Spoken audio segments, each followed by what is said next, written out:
Thank you. Thank you, Mr. Speaker. I guess first I want to make a public service announcement. When you're driving on the road, be very, very cautious of the red and yellow light because that's an ambulance coming to you. And I appreciate making sure you get the word out to make sure you move over because they are basically doing their job and making sure that the people are taken care of. You know, when I do see an ambulance coming up behind me or coming towards me, a couple of things that go through my mind, to be honest with you, besides pulling over, is that first of all, I'll say a quick prayer for the persons inside of that ambulance, because there's individuals in that truck ambulance that is taking care of those individuals. They're sick, injured, whatever. So I say a quick prayer for that person. Then I also say thank you to those who are ministering to the sick and injured person because they've gone through rigorous training and education to make sure that that person's taken care of.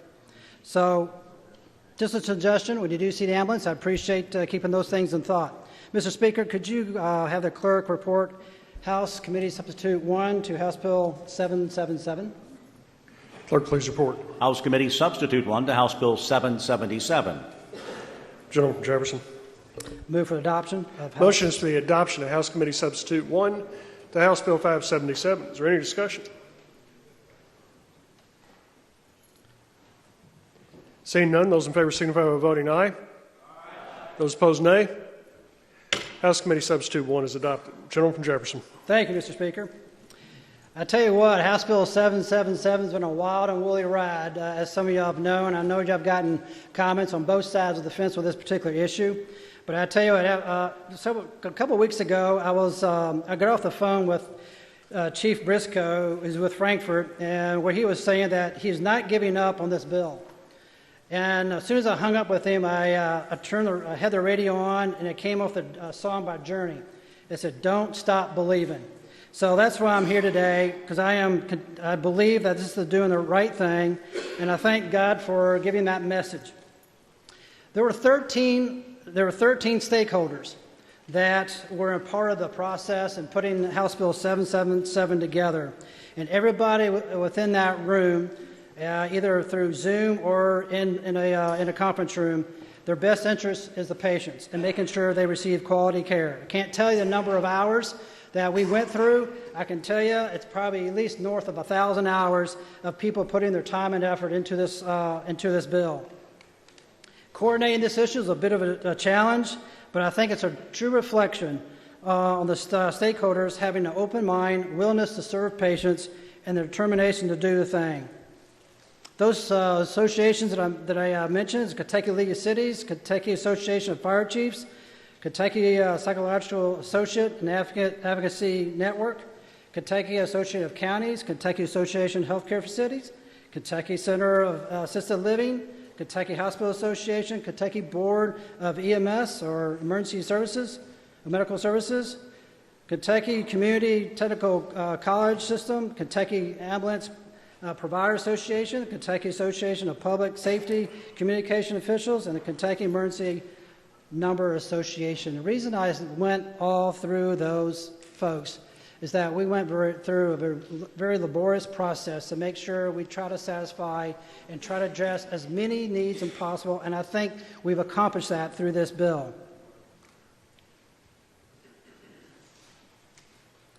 This bill basically comes down to this: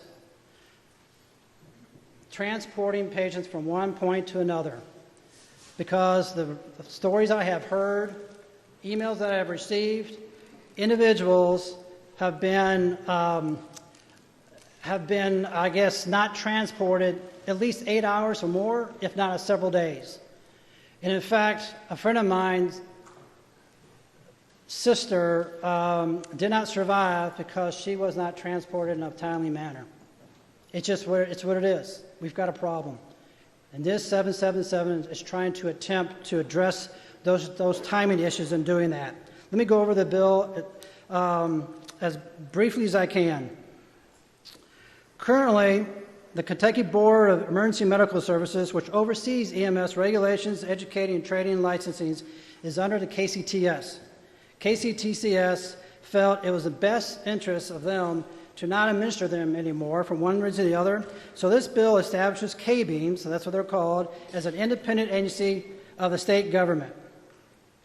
In making that transition, and based on my experience when I go through and reorganize companies, whether it's nonprofit or a profit, I look at two things. One, are we and how will we improve the product and service? And then two, taking care of the employees. And this bill basically addressed those concerns by having a very safe handling of personnel, handling of funds, equipment, records, and supplies while improving the quality of health care. In addition, K-beams membership has been updated. Second, it provides the Cabinet of Health and Family Services complete access to all data and records maintained by K-beams and its contractors. By combining this data bank with the Cabinet's database, better analytics can be realized regarding runs, coverage, types of calls, geographical reach, and other things, thus providing better measurements that will help in regulations and service. Question? Okay. Well, let me just do a couple more. Bear with me. It reforms the complaint process with EMS and makes it easier for patients to file complaints. The Cabinet will investigate certain complaints while leaving disciplinary enforcement to K-beams.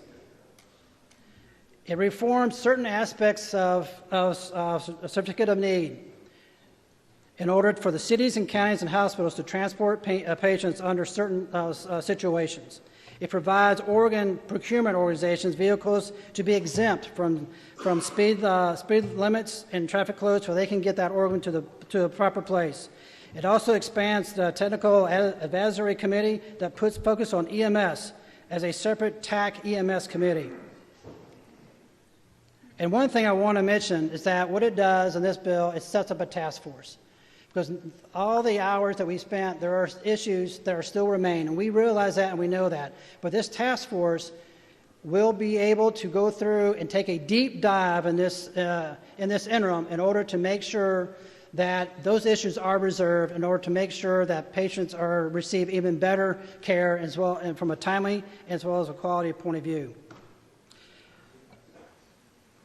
I would like to thank everybody who's involved in this. I know it's like I said, you're getting head up on both sides of the issue.